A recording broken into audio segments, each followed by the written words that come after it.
Now that you've had a chance to get to work with Mike Yurcich, what's this offense been like putting it together? How's it looking so far? It's one word I can use to describe it. It's been exciting.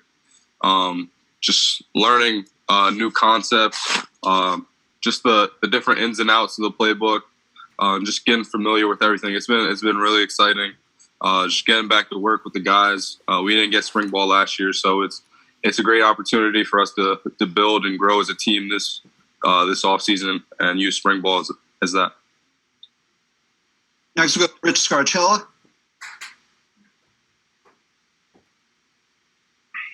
Thanks, Nick. Jahan was on earlier and talked about you guys meeting along with Tariq and discussing coming back. And I was just wondering who organized that, what was your input, and why ultimately did you want to come back? Thank you. Yeah, so that was kind of like a mutual thing between all three of us. We kind of just met up together one day, and we just talked about it a little bit, and we just kind of talked about how Coach Franklin always preaches championship habits and the standard of Penn State football, and we felt like last year we didn't meet that standard, and we wanted to be those leaders on the team who set the standard for years to come after us. And we know that Penn State football is used to winning, and that's what we got to do. We got to meet that standard, and we felt like this was the perfect opportunity for us to showcase our talents and meet that standard and achieve some great goals. Mark Brennan up next. Welcome, Nick. And Jahan, what can you tell us about how Sean Clifford has looked in practice so far, and how do you think he's kind of responded to everything he went through last season? Thanks. Yeah, Sean has looked wonderful. Every single practice I've been with him, he has that chip on his shoulder. He doesn't take that 0-5 thing with like slightly at all. So every single day he comes out to practice, he's ready to work. He pushes us to get better. We see him setting the standard, being there early, leaving late, and working hard every single day. So yeah, he's been a tremendous leader throughout the process of this spring ball, and it's really fun to go out every day with him in battle. Tobias Wilborn up next. Hey, thanks for that, Nick. Welcome on to the meeting. Jahan, thanks for the time. What have you seen over the last couple of weeks with the quarterback group? Obviously with Cliff, but also with Roberson and Christian as well. Yeah, a lot of guys who like to compete. They literally compete in everything they do. That's one of our core values of the team, is compete in everything you do, and they do that to a very high level. So it's very fun to come out to practice and see those guys compete every single day and just make each other better. That's the only way that we're going to make each other better is competing against each other and making sure that we're all on top of our stuff. So they do a great job of that, and it's wonderful going out to practice with them every day. Abe Angieri. Hey, John, how are you? Good, how you doing? Good, thank you. So coming into the 2021 season, what are some of the expectations you have for yourself and then for some of the other guys in that room? You know, Parker, Keandre got some important playing time last season, and they kind of showed some of their abilities. What are some of your expectations for the room as a whole and then yourself? Every year, an expectation I have for myself is be better than the last. So I had a pretty solid season last year, I would say, but I want to have a remarkable season, one that you guys will never forget. Every day I go to meetings, I write on the top of my notebook, be legendary. And that's one thing I want to preach this year is just like being legendary, basically, and leaving my mark on Penn State football and college football as a whole. So I know that's one expectation I have for myself. And for the younger guys, I want them to do the same. I want them to be better than I was. I want them to be better than I am this year. And that's the only way we're going to have success as a wide receiver group. Next, we go to Tyler Donahue. Hi, Nick. Welcome. And Jahan, great to see you. Asking about a couple of those wide receivers that stepped up last year as younger players, Keandre, and then, of course, Parker. From year one to year two, with having all of the spring ball ahead of them, what's your forecast for what those guys can become? Maybe what we saw freshman year, what are they adding to the arsenal, and what has you excited about those two players? Yeah, so what I see every day on the practice field is unbelievable. Just because now that they're getting comfortable within the program and getting comfortable within college football, they're realizing the speed of the game. That's like a big key when you're a young guy. You have all the talent in the world, but you have to get comfortable. You have to just keep playing, and they've been doing that. So those guys, they're making some remarkable plays, and I just can't wait to see them display it in the fall.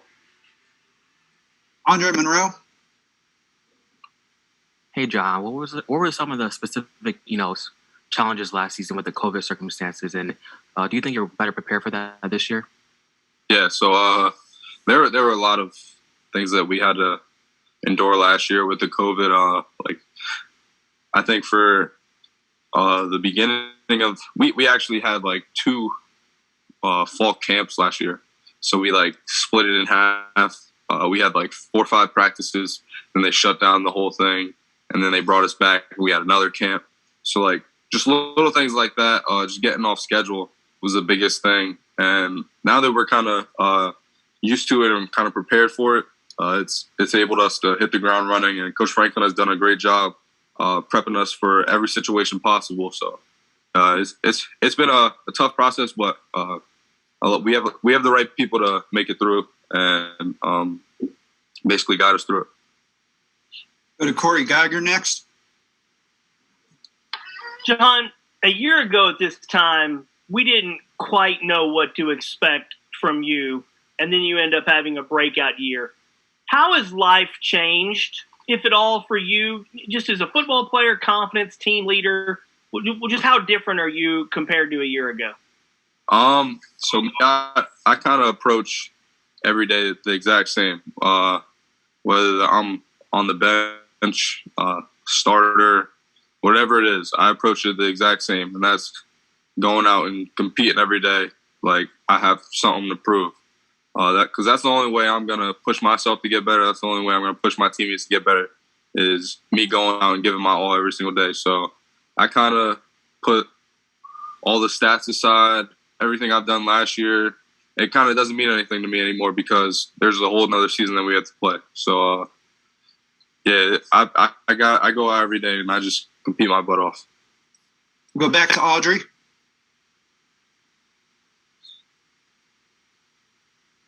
Sorry, I can't get it unmuted. Jahan, we've heard a lot about Coach Yurcich and kind of his demeanor at practices. What can you tell me about that? How would you describe him out on the field? Yeah, he's a character. I love it though. The first day he stepped in, I love the energy he brought to the team and everything he was about. It's been fun working with him, and I honestly just can't wait to go through the whole season with him and everything, and just dive into just new things that I can learn. I've talked about like previous, like just learning new things from all the coaches that I've been able to have. And he's a mastermind, and I just can't wait to just pick his brain apart and learn the new things that he has to offer. David Eckert next. Hey, Jahan, how you doing? I'm good. How you doing? Good, thanks. That FaceTime call that you had with Tariq and Jaquan, I mean, were you guys bouncing stuff off of each other, while you were making your decision before that? And what's your relationship like with those guys? Yeah, we were kind of just throwing thoughts at each other, like, what are you gonna do? Pros and cons of coming back. Literally, just talking about every little thing, every little detail. We were talking about it, and we came to the decision that it was best for us. It was best for the team. It was best for we literally thought about everything. Best for our families, everything. And we felt that it was the right decision to come back. And just give our all, literally every single day, competing with those guys. They're some of the best in the country, and we know that going against each other every single day, it's only going to make us better, prepare us for the next level. So that was a big thing for us, and my relationship with those guys is unmatched. I'm with those guys literally every single day, whether I'm playing the video games with Brisker or I'm hanging out with Tariq. He's always over here in my house. So literally, we're like this on and off the field. So it's pretty cool. Go to Nick next. Hi, Jahan. Can I go back to Mike Yurcich for a second? And you mentioned you were anxious to learn some new things with him. Can you talk about anything that in particular that he's put in so far, and some of the new things that he's doing, concepts, anything at all? Yeah. One thing that really sticks out is the tempo that we use in practice, and I'm really looking forward to that. I can't dive in too much, but that's one thing that definitely sticks out to me in particular is the tempo that we use, keeping defenses off balance and stuff like that. So that's been really fun to me. It's been kind of giving our defense a little trouble. So any little advantage that we can use, it helps in the long run. We'll go to Neil Rudell next. Hey, Nick. I'm just trying to get on here quicker than Audrey. Hey, Jahan, I'm wondering, as you went through your decision to return, did you consult some of Penn State's receivers that are having success in the NFL? And who are some of those guys that you have relationships with that maybe you look up to? Yeah, I have a very good relationship with KJ Hamler, as he was here my first 2 years, and I got to learn a lot from him. I was talking to him literally right after the season. I was talking to him all throughout the season, right after the season, and just asking him like any advice you can give me. Literally, I talked to. We had a Zoom call last year with Chris Godwin. I got a lot of good information from him. I talked to Allen Robinson a little bit about a month ago, just picking his brain apart a little bit. So it's been great to get all the feedback possible and just talk to those guys because they're in that position right now where they're making a lot of money, they're making plays on Sundays, and in the end goal, that's what I want to do. So getting a little information from them, just picking their brains apart, it's been fun. Go to Mark Wogenrich next. Hey, Don, how are you? I'm good. How you doing? Good, thanks. I want to go back to the word legendary. You said you write that in your notebook every day. Why do you do that, and what does it mean to you? What's a legendary season this year for you? Being legendary is something that one person you guys know, Saquon Barkley. I feel like that his career here was legendary.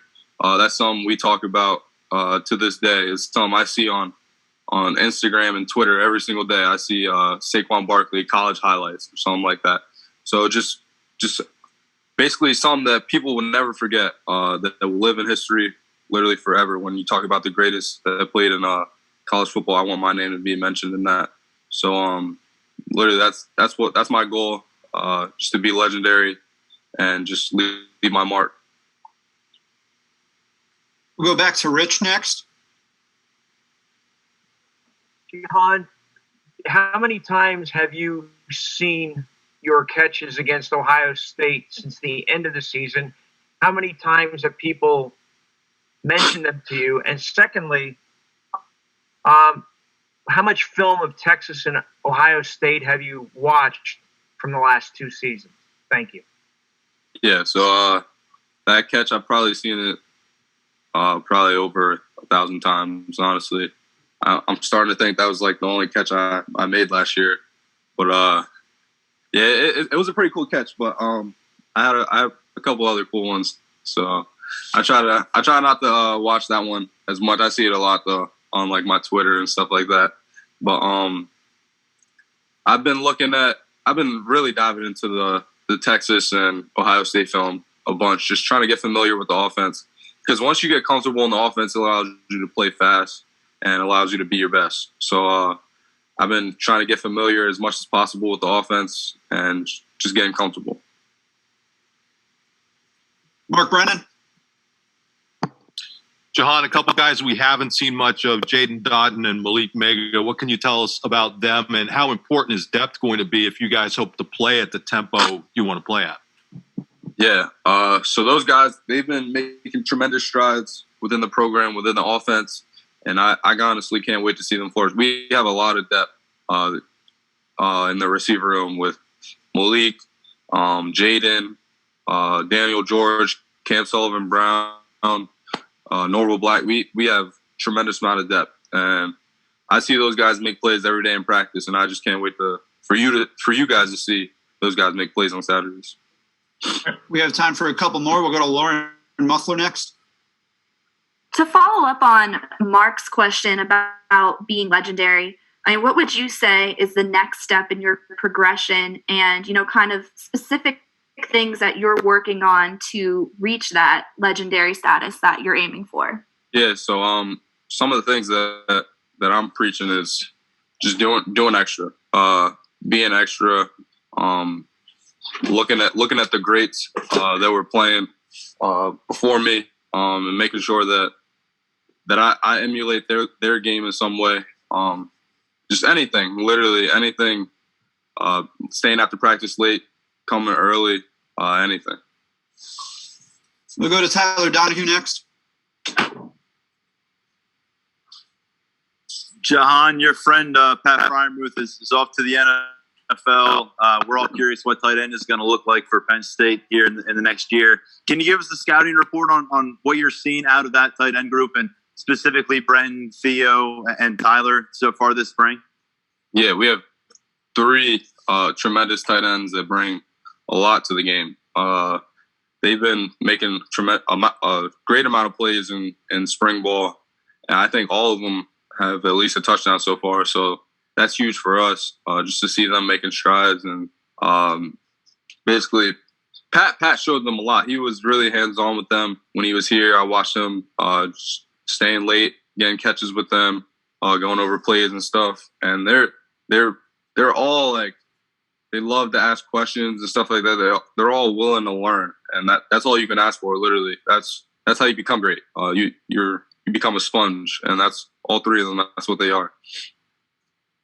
We'll go to our last question, Audrey Snyder. Jahan, who has made maybe the most impressive or most memorable play so far this spring during practices? That's tough. I'm going to have to go on the defensive side. Jair Brown, Tig. He last week he had 2 crazy interceptions in one period, and that's kind of like not really like normal, I would say, just to have 2 interceptions in the same period. But he made 2 tremendous plays on the ball, and it was pretty cool to watch. I had to like tip my hat onto the defense for that one. So that was definitely, I would say, biggest plays of the spring.